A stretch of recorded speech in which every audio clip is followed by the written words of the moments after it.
ولا تهزنوا وأبشروا بالجنة التي كنتم توعدون.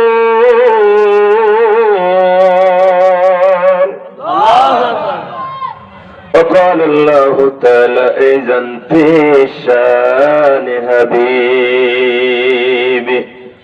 تكريما وتهزيما إن الله وملائكته يصلون على النبي يا أيها الذين آمنوا صلوا عليه وسلموا تسليما. اللهم صل على سيدنا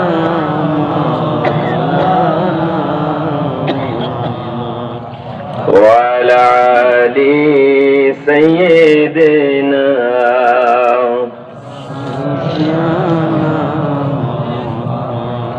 কেউ বাজাবে জান্নাতে আর কেউ বাজাবে জাহান্নামে, কেউ বাজাবে জান্নাতে আর কেউ বাজাবে জাহান্নামে। আমি অধম দাঁড়িয়ে রব দয়ার নবীর সন্ধানে। আল্লাহুম্মা সাল্লি আলা সাইয়্যিদিনা মাওলানা মুহাম্মদ ওয়া আলি সাইয়্যিদিনা শাফিয়ানা। আলহামদুলিল্লাহ,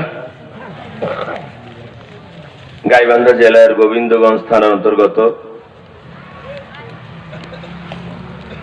মহাদেবপুর চারমাথা আল কোরআন হাফিজিয়া মাদ্রাসা এর উন্নতিকল্পে আয়োজিত 14তম বার্ষিক তাফসিরুল কোরআন মাহফিলের সম্মানিত সুযোগ্য সভাপতি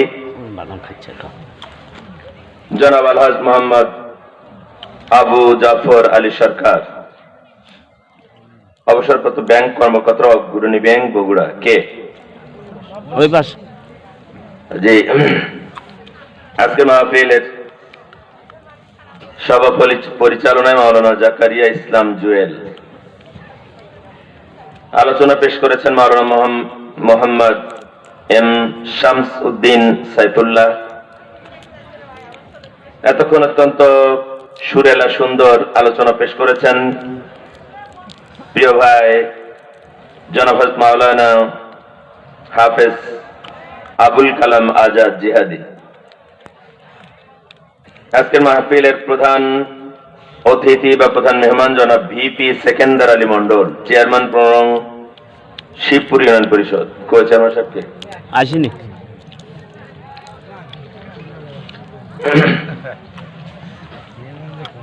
সহ উপস্থিত সম্মানিত ওলামা হযরত, পরম শ্রদ্ধেয় মুরব্বিয়ানে কেরাম, মুসল্লিয়ানে কেরাম, কলিজার টুকরা ছাত্র এবং যুবক ভাইয়েরা, পদের অন্তরালে অবস্থানরত মা ও বোনেরা,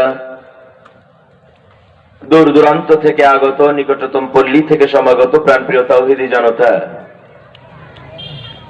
গভীর রজনীতে আরো একবার আপনাদেরকে ওয়েলকাম করছি, স্বাগত জানাচ্ছি, বরণ করে নিচ্ছি আজকের এই তাফসিরুল কোরআন মাহফিলে ইসলামিক নিয়মে। আসসালামু আলাইকুম ওয়া রাহমাতুল্লাহ।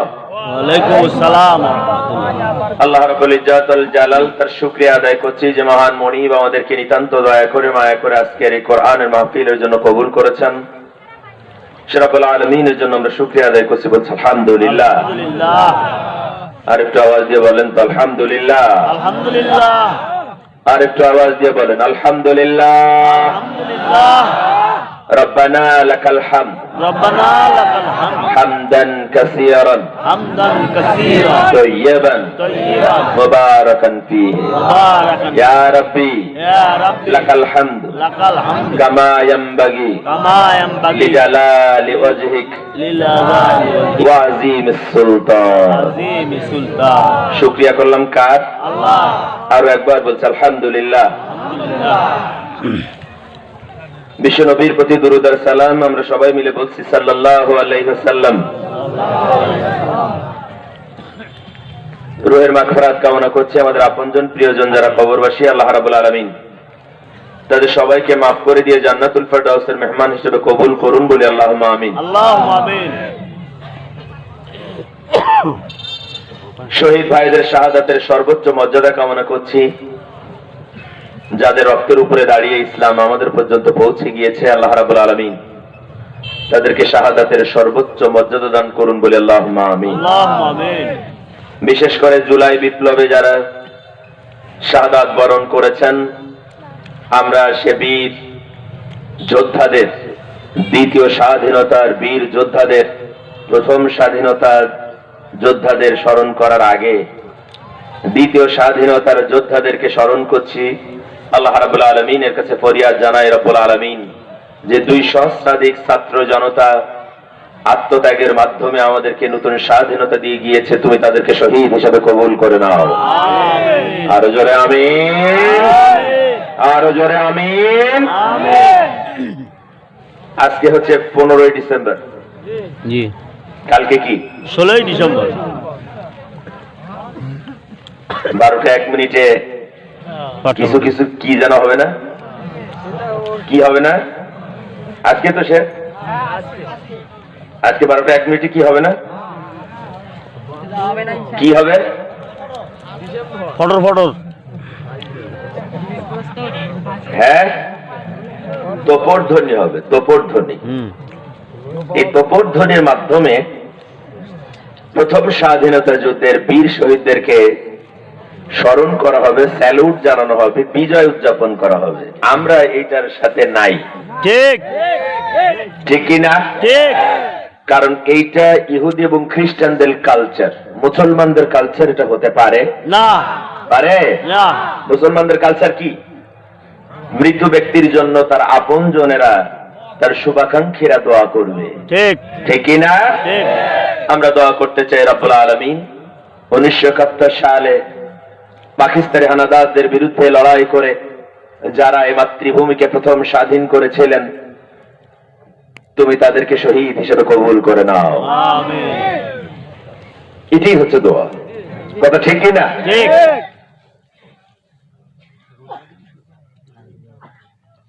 এখন এই কথাটা আমরা 16 বছর এভাবে বলতে পারতাম না, বললে বলতে হুজুর রাজাকার বেকর, কথা ঠিক কিনা? ঠিক আমরা কি 71 সালে রাজাকারের ব্যাখ্যা ছিল একরকম, কিন্তু আওয়ামী লীগ সরকার ব্যাখ্যা দিয়েছে আরেক রকম। ঠিক 71 সালে রাজাকারের ব্যাখ্যা ছিল যারা নিরপেক্ষ ভূমিকা পালন করে দেশ এবং গ্রাম রক্ষা করত, যারা তাদেরকে বলা হতো রাজাকার। আমি আমার কথা বলছি না, আমি 9ম সেক্টরের সেক্টর কমান্ডার মেজর জলিলের অরক্ষিত স্বাধীনতায় পরাধীনতা বই থেকে কোট করে বলতেছি। তখন রাজাকার ছিল মানুষের আস্থার জায়গা, কিন্তু কিছু চোর বাটপার ছিল। আওয়ামী লীগ সরকার যুক্তি করে এই রাজাকারদেরকে ওই চোর বাটপারদের সাথে মিলাইয়া রাজাকারটাকে একটা গালিতে রূপান্তরিত করেছিল। ঠিক আর সেই গালটা সবচেয়ে বেশি দেওয়া হয়েছে আলেমদেরকেই, ঠিক ঠিক কিনা? ঠিক ইউনিভার্সিটি লাইফ থেকে আজ অবধি শুধু শুনতেছি আমি নাকি রাজাকার, অথচ স্বাধীনতা যুদ্ধের 10 বছর পরে আমার জন্ম হয়েছে। এখন ইবিতে যখন এইটা নিয়ে খুব পাড়াপাড়ি 99 সালের শেষের দিকে, তো আমরা গেলাম ভিসি স্যারের কাছে, যে বললাম স্যার আমরা এখানে যারা আপনার সামনে উপস্থিত কারোর জন্ম 80 সালের আগে না, 80 সাল থেকে বা 78 সাল থেকে লাস্ট যে আমাদের সাথে সিনিয়র ছিল 78 সালে জন্ম, তো যেই বেটার জন্ম 78 সালে সে 71 সালে রাজাকার হলো কিরম করি? তখন কয় রাস্তা চেতনায় রাজাকার, কি রাজাকার? চেতনায় আছে। বোঝেন এগুলা বিশাল ব্যাপার স্যাপার। একদম সামনে সামনে। না আজ থেকে সময় নেই, তো সময় নেই, আধা ঘন্টা সময় আছে আর।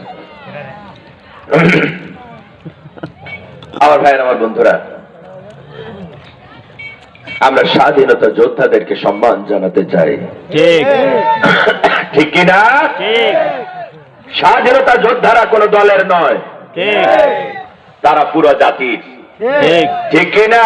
ঠিক এই জন্য আপনাদের রংপুরের আবু সাইদকে আমরা আমাদের দলীয় কর্মী হিসাবে দাবি করি নাই। ঠিক এর নাম উদারতা, এর নাম উদারতা। আর তোমরা যেটা করো সেটা হিংসা। আর আল্লাহ রসুল বলেছেন যারা হিংসুক ওরা ধ্বংস হবে, সেজন্য পালানোর জন্য ইঁদুরে গর্ত পাও নাই। ঠিক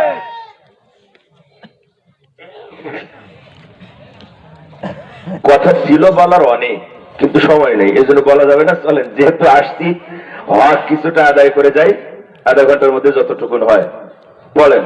আউযু বিল্লাহি মিনাশ শাইতানির রাজিম।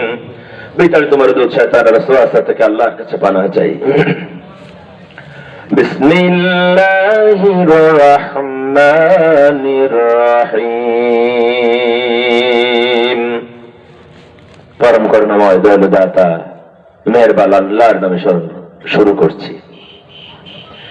ইন্নাল্লাযীনা ক্বালু রাব্বুনাল্লাহ, আল্লাহু আকবার। নিশ্চিত ভাবে যারা বলে আল্লাহ আমার রব, সুম্মাস্তাকামু তাতানাজ্জালু আলাইহিমুল মালাইকা, আল্লাহু আকবার। এবং রবের স্বীকৃতির এই ঘোষণার উপরে যারা টিকে থাকে, ইস্তেকামাত থাকে, স্থান থাকে, অনল থাকে, অটল থাকে, তাতানাজ্জালু আলাইহিমুল মালাইকা, ওদের কাছে আল্লাহর পক্ষ থেকে আল্লাহর ফেরেশতা নাজিল হয়ে যায়।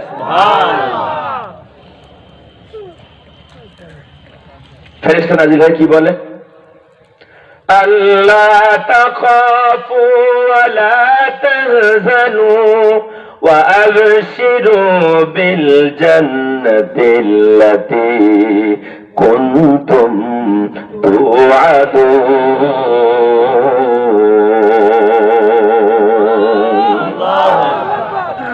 ও আল্লাহর বান্দা, যারা রবে ঘোষণা দিয়েছো এবং ওই ঘোষণার উপরে যারা টিকে আছো, অত্যাচার, নিপীড়ন, জুলুম যাই হোক, তোমরা ভয় পেও না, ঠিক চিন্তা করো না। ওয়া আবশিরু বিল জান্নাতিল্লাতী কুনতুম তুআদুন, ওই জান্নাতের খবর পেয়ে খুশি হও যেই জান্নাতের ওয়াদা তোমাদের সঙ্গে করা হয়েছে। নাহনু আউলিয়াউকুম ফিল হায়াতিদ দুনিয়া ওয়া ফিল আখিরাহ। আল্লাহু আকবার। ফেরেশতারা বলে, আমরা ফেরেশতারা দুনিয়ায় এবং আখিরাতে তোমাদের বন্ধু হিসাবে থাকবো। সুবহানাল্লাহ, বাড়ি যায় কই? সুবহানাল্লাহ। ওয়ালাকুম ফিহা মা তাশতাহি আনফুসুকুম ওয়ালাকুম ফিহা মা তাদউন। আল্লাহু আকবার। আর এমন জান্নাত তোমরা পাবা যেই জান্নাতে তোমাদের মনে যা চায় তাই পেয়ে যাবা। সুবহানাল্লাহ। নুজুলান মিন গফুরির রহিম। আল্লাহু আকবার। আর এগুলো হচ্ছে তোমাদের রবের পক্ষ থেকে তোমাদের জন্য মেহমানদারির আয়োজন, যে রব ক্ষমাশীল এবং দয়াবান। এটা হচ্ছে আজকে যে সাবজেক্টের উপরে আলোচনা করতে চাই, যে আয়াতগুলোর উপরে তাফসীর করতে চাই, সে আয়াতগুলোর তেলাওয়াত এবং সরল তরজমা আমি আপনাদের সামনে তেলাওয়াত করেছি। কোরআনুল কারীমের 41 নম্বর সূরা, সূরা হামিম সাজদা। কোন সূরা? হামিম সাজদা। হামিম সাজদা, এই সূরার 30, 31 আর 32 নম্বর আয়াত আমি আপনাদের সামনে তেলাওয়াত করেছি। সঙ্গত কারণেই তাফসীরের হক আদায়ের জন্য তেলাওয়াত আর তরজমার পরে শানে নজুল বা যোগসূত্রিতা বা প্রেক্ষাপট বা পটভূমি বলাটা আমাদের দায়িত্ব। তারপরে আমরা ব্যাখ্যা বিশ্লেষণে যাব, তারপরে শিক্ষা নিয়ে আমরা বাড়ি যাব ইনশাআল্লাহ। যদিও আমি এই স্টেপে বললাম, কিন্তু আপনাদের কতটা আমি দিতে পারবো আমি জানি না, কারণ সময় এখন বাজে 11:30। আপনারা কতক্ষণ বসবেন? না, আমরা পাইকারি বলা বলেন না, এই পাইকারি বলাতে আমি অভ্যস্ত না। ইনশাআল্লাহ। কি এগুলো মানুষ না পাবলিক? পাবলিক। হ্যাঁ হ্যাঁ। কি শেষ করে যাবে? ওরে বাবা, উনি যদি কই যে একটা পর্যন্ত থাকবো, এই যুবক ছেলে হলে তো বিপদ আছে কপালে। এই 70 বছরের যুবক বলতে নাকি একটা পর্যন্ত থাকবে। এখন তো বুড়োদের আমরা বুড়ো বলতে পারতেছি না, পারতেছি না, কারণ এক ডাক্তার শফিকুর রহমান বলতেছে আমার চুল দাড়ি পেকে গেল, আমার বুড়ো করে না, আমি কিন্তু তরতাজা যুবক মানুষ। এবং গত 3.5 মাসে তিনি প্রমাণ করে দেখিয়েছেন যে তিনি বুড়ো মানুষ না, তিনি যুবক মানুষ, কারণ তার পিছনে অনেক যুবক মানুষ দৌড়াইয়া অসুস্থ হয়ে হসপিটাল বন্ধ ভর্তি হচ্ছে। কি কথা ঠিক কিনা? এই জন্য বুড়োদের এখন আর বুড়ো করা যাচ্ছে না, বরং আমরাই বরং বুড়ো হয়ে গেছি। আমি তো ওইখানে একা একা বসে থাকতে থাকতে পরে ওই যে সভাপতির বাড়িতে একা একা হেঁটে চলে এসেছি প্রায় 1/2 কিলোমিটার, এসে আপনাদের মাদ্রাসায় বসে রয়েছে চুপ করে, ইয়াতিমের মতো কেউ নেই। পরে 2 জন পেলাম। আমি বসে থাকতে থাকে বোরিং হতে হতে আমার অবস্থা হচ্ছে, আমি এখানে এসে যখন বসছি তখন আমার মনে হচ্ছে আল্লাহ যদি আজকে বলতো তোর ওয়াজ করা লাগবে না, দোয়া করে বাড়ি যা ভাই, তো 2 রাকাত নামাজ পড়ে চলে যেতাম।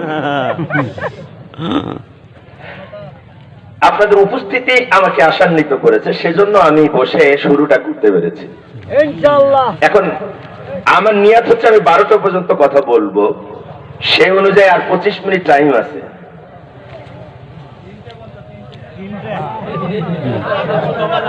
ভাই আপনার বাড়ি কোন? ইন্ডিয়ায়? আপার সাথে কোনো কানেকশন আছে আপনার? একদম একদম কানেকশন আছে আপনার। দেখি আপনাদের উপস্থিতি এবং আগ্রহের কারণে আরো কিছুক্ষণ বাড়িয়ে বলার নিয়াত করতেছি, যদি আল্লাহ কবুল করেন। আমিন আমিন। আল্লাহ কবুল করবে। আমা তৌফিকি ইল্লা বিল্লাহ, সুবহানাকা লা ইলমা লানা ইল্লা মা আল্লামতানা, রব্বি ইশরাহ লি সাদরি ওয়াসসির লি আমরি ওয়াহলুল উকদাতাম মিন লিসানি ইয়াফকাহু কওলি। বলি আল্লাহুম্মা আমিন। আপনারা পিছনের ভাইগুলোর উপর আমি সন্তুষ্ট না, কারণ আপনাদের সামনে অনেক জায়গা আছে, আপনাদেরকে একাধিকবার বলা হয়েছে, আপনারা ওঠেন নাই। তাফসীর মাহফিলের আদবের খেলাফ এটা, কি হয়? সামনে ফাঁকা জায়গা রাখতে নেই। আমরা খুব গুরুত্বপূর্ণ কিছু বিষয়ের উপরে কথা শুনবো ইনশাআল্লাহ। আমার ভাইয়েরা, আয়াতগুলো নাজিলের প্রেক্ষাপট হচ্ছে 25 থেকে 30, 29 নম্বর আয়াত পর্যন্ত রব্বুল আলামিন এই সূরা হামিম সাজদার 25 থেকে 29 নম্বর আয়াত পর্যন্ত জাহান্নামীদের অবস্থা, জাহান্নামীদের উপরে শাস্তি, জাহান্নামীদের উপরে আল্লাহ রাব্বুল আলামিনের লানত গজব, তাদের উপরে কি ধরনের অত্যাচার করা হবে, তাদের উপরে কি ধরনের গজব হবে, তাদের অবস্থাটা আসলে কি হবে, এই জাতীয় কথাগুলো বলে জাহান্নামীদেরকে শাসিয়েছেন, সাবধান করেছেন কে? আল্লাহ। কে? আল্লাহ।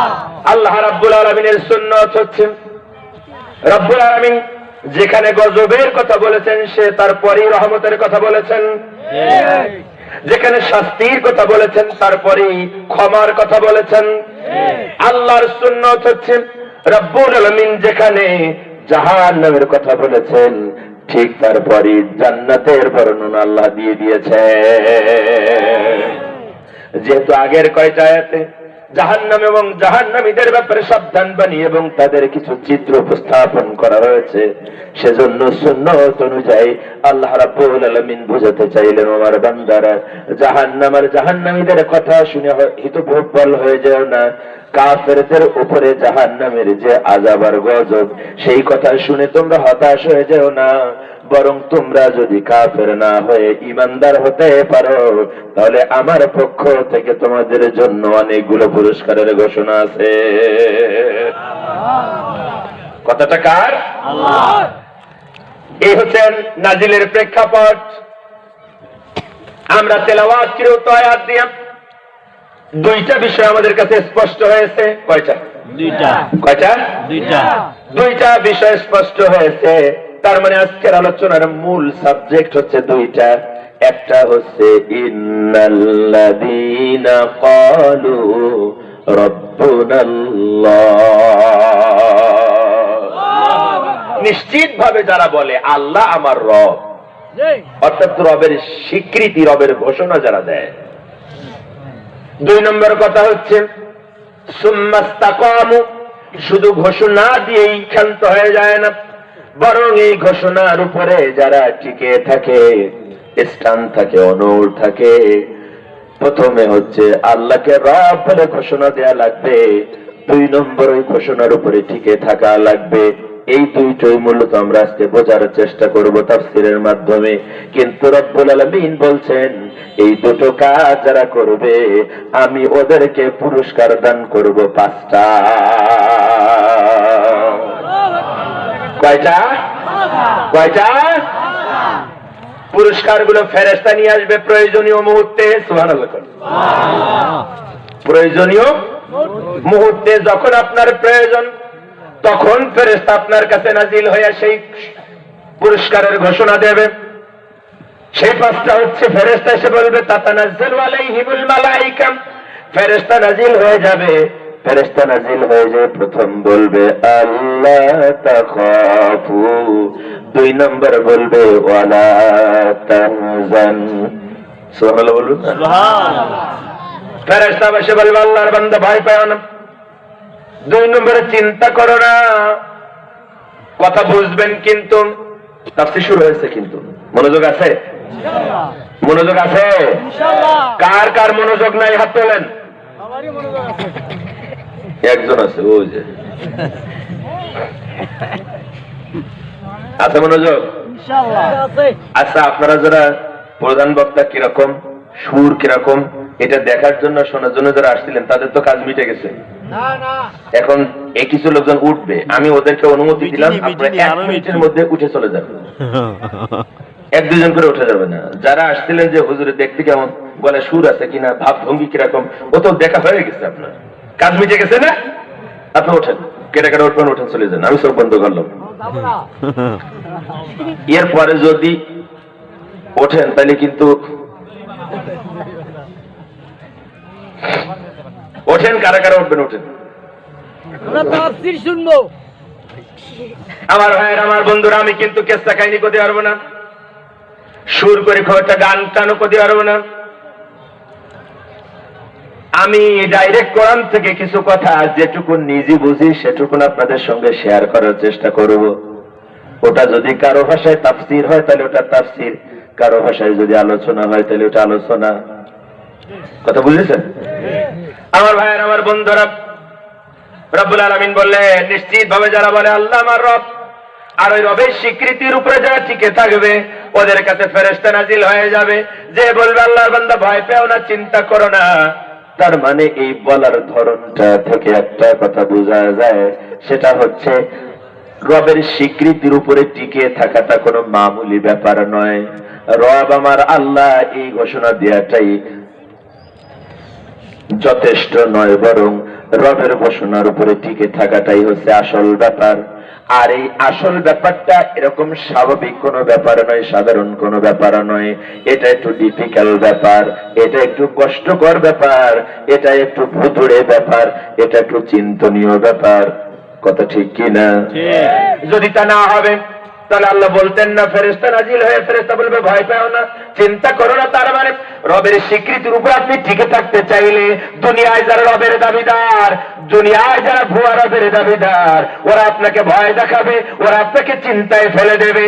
যখন প্রচন্ড ভয় আর প্রচন্ড চিন্তার মধ্যে ফেলে দেবে, ওই সময়ে যে সময় আপনি ভুতুড়ে পরিবেশে দাঁড়িয়ে আছেন, প্রচন্ড ভয়ের মধ্যে দাঁড়িয়ে আছেন, প্রচন্ড চিন্তার মধ্যে দাঁড়িয়ে আছেন, ইন দ্য মিন টাইমে একটু অবসরে এমনই মুহূর্তে তাতানাজ্জালু আলাইহিমুল মালাইকা, ফেরেশতা নাজিল হয়ে যাবে। ফেরেশতা নাজিল হয়ে বলবে ও আল্লাহর বান্দা ভয় পাও না, চিন্তা করো না।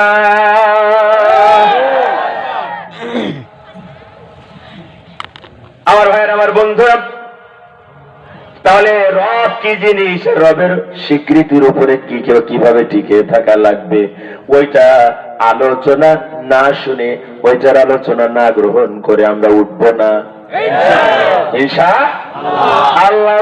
এখন আসেন, আল্লাহ রাব্বুল আলামিন বললেন ফেরেশতা নাজিল হয়ে বলবে ভয় পেও না, চিন্তা করো না। তার মানে হচ্ছে রবের স্বীকৃতির উপরে যদি আপনি টিকে থাকতে চান, দুনিয়ায় যারা রবের দাবিদার, ওরা আপনাকে মামলার ভয় দেখাবে, হামলার ভয় দেখাবে, কোরআনের ভয় দেখাবে, গুমের ভয় দেখাবে, রিমান্ডের ভয় দেখাবে, এমনকি ফাঁসির দড়ির ভয় দেখাবে, এমনকি আয়না ঘরের ভয়ও দেখাবে।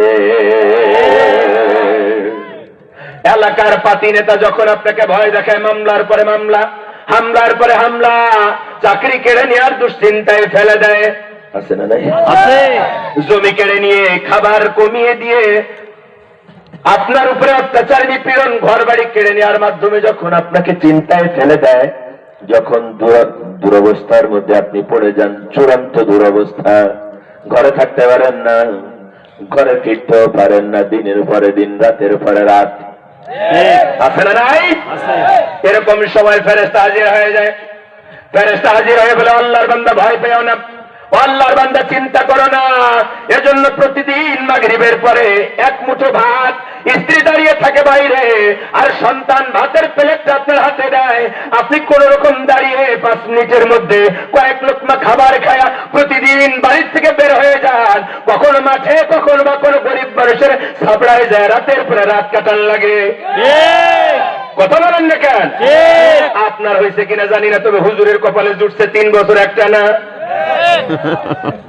আমার ভাইয়ের, আমার বন্ধুরা, এই রকমের প্রচন্ড দুশ্চিন্তা, কখন না জানি পুলিশ ধরে নিয়ে যায়, কখন না জানি এলাকার সন্ত্রাসীরা হামলা করে, ঠিক কিনা? কখন না জানি ক্রসফায়ার হয়ে যায়, কখন না জানি রিমান্ড হয়ে যায়। এই ভয় আর দুশ্চিন্তায় যখন আপনি দিশেহারা, ঠিক কিনা? কিন্তু তারপরও আপনি দিশেহারা হন না, প্রতিদিন রুটিন করে এক এক জায়গায় থাকেন, আবার সকালবেলা একামতে দিনের কাজ করেন, আবার সকালবেলা কোরআন সুন্নাহর দিকে মানুষদেরকে সন্ধ্যা পর্যন্ত ডাকেন। এটা দিয়েই প্রমাণিত হয় ফেরেশতা আপনার কানে কানে এসে বলে ভয় করিস না, চিন্তা করিস না। এরপরেও যদি আপনি চিন্তা করেন, ভয় করেন, যদি বলেন আল্লাহর ফেরেশতারা কেন ভয় করব না, আমরা তো মসজিদের মেম্বারে বসা আলেমরা খুতবায় হক কথাগুলো বলতে পারি নাই, মাহফিলে বসে বক্তা হক কথা বলতে পারি নাই, কারণ হক কথা চোরদের বিরুদ্ধে গেলে বক্তার সামনে থেকে মাইক কেড়ে নিয়েছে, বক্তার গাড়িতে হামলা করেছে, নামে মামলা দিয়ে জেল খাটাইছে। কথা ঠিক কিনা? এক জায়গায় বসতে পারি নাই, এমনকি আমাদের মেয়েরা পর্যন্ত 7-8 জন 10 জন এক জায়গায় বসে যদি কোরআনের তালিম নিত, তাহলে ওরা নাশকতার পরিকল্পনাকারী হিসাবে আমাদের মা বোনদের পর্যন্ত গ্রেফতার করে ওরা জেলখানায় নিয়েছে। আমার ছোট্ট 2 বছরের সন্তান, আমার ভাইয়ের ছোট্ট 2 বছরের সন্তান, ঠিক না? আমাদের ছোট্ট ছোট্ট সন্তানগুলো মাকে যখন জেলখানায় নিয়ে গেছে, চিৎকার করে কেঁদেছে, আমি চিন্তায় বেহুশ হয়েছি, আমরা চিন্তায় বেহুশ হয়েছি। আরে নিয়ে গেল তার মাকে, এখন এই কলিজার টুকরা সন্তানগুলোকে কে দেখবে, কে লালন পালন করবে? কথা ঠিক কিনা? এত দুশ্চিন্তা, এত অত্যাচার নিপীড়নের মাঝে ও আল্লাহর ফেরেশতারা, কেন বলতেছো লা তাখাফু ওয়া লা তাহজান, ভয় করো না, চিন্তা করো না। কেন ভয় করবে না, কেন চিন্তা করবে না? আল্লাহর ফেরেশতা তখন ডাক দিয়া বলে ওয়াবশিরু বিল জান্নাতিল্লাতী কুনতুম তুআদুন।